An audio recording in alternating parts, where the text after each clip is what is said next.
0.05 whole square into 1/20. നമുക്ക് ഈ 0.05 whole square അതുപോലെ ഇടുക ഇൻറ്റു ഈ 1/20 എന്നുള്ളത് ഈ അംശത്തിനെയും ഛേദത്തിനെയും 5 കൊണ്ട് ഗുണിക്കുക. 1/20 ഇൻറ്റു 5/5. 5/5 ചെയ്ത് കഴിഞ്ഞാൽ അംശത്തിനെയും ഛേദത്തിനെയും ഒരേ സംഖ്യ കൊണ്ട് ഗുണിച്ചു കഴിഞ്ഞാൽ നമുക്ക് ആ ഭിന്നസംഖ്യയ്ക്ക് യാതൊരു മാറ്റവും വരില്ല. ഇത് അതുപോലെ ഇടുക 0.05 ഹോൾ സ്ക്വയർ ഇൻറ്റു ഇവിടെ അംശങ്ങൾ ഗുണിക്കുക 1 ഇൻറ്റു 5 5/20 ഇൻറ്റു 5 100. വീണ്ടും 0.05 ഹോൾ സ്ക്വയർ അതുപോലെ ഇട്ടു ഇൻറ്റു 5/100.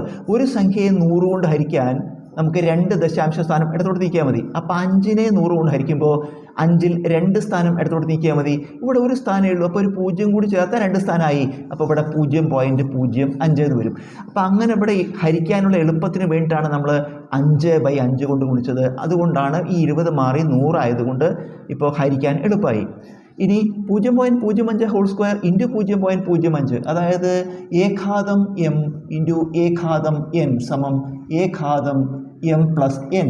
ഒരേ പാദസംഖ്യ ഗുണനചിഹ്നം വന്ന പാദസംഖ്യ എഴുതി കൃതികൾ തമ്മിൽ കൂട്ടിയാൽ മതി. അതുപോലെ ഇവിടെ ഒരേ പാദസംഖ്യ ഗുണനചിഹ്നം വരുമ്പോൾ പാദസംഖ്യ എഴുതുക. എന്താണ്? 0.05 എന്നിട്ട് കൃതികൾ തമ്മിൽ കൂട്ടുക. ഇവിടുത്തെ കൃതി 2, ഇവിടുത്തെ കൃതി ഒന്നുമില്ലെങ്കിൽ 1. അപ്പോൾ ഈ 2ഉം 1ഉം കൂട്ടിയാൽ 3.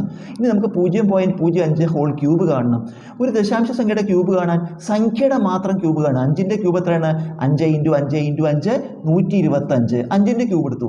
ഇനി നമ്മൾ ദശാംശം നീക്കണം. ദശാംശം കഴിഞ്ഞിട്ട് എത്ര അക്കം ഉണ്ടെന്ന് നോക്കുക. ദശാംശം കഴിഞ്ഞിട്ട് 1, 2 അക്കം. ദശാംശ സ്ഥാനങ്ങളുടെ എണ്ണത്തിനെ നമ്മൾ ക്യൂബ് കാണുമ്പോൾ ഈ 3 കൊണ്ട് ഗുണിച്ചാൽ മതി. 3 ഇൻറ്റു 2 6 എന്ന് വരും. എന്നിട്ട് 6 സ്ഥാനം ഇടത്തോട്ട് നീക്കണം. ഇവിടെ നിങ്ങൾ 1 2 3 4 5 6 സ്ഥാനമായി. ഇവിടെ ദശാംശം ഇടുക.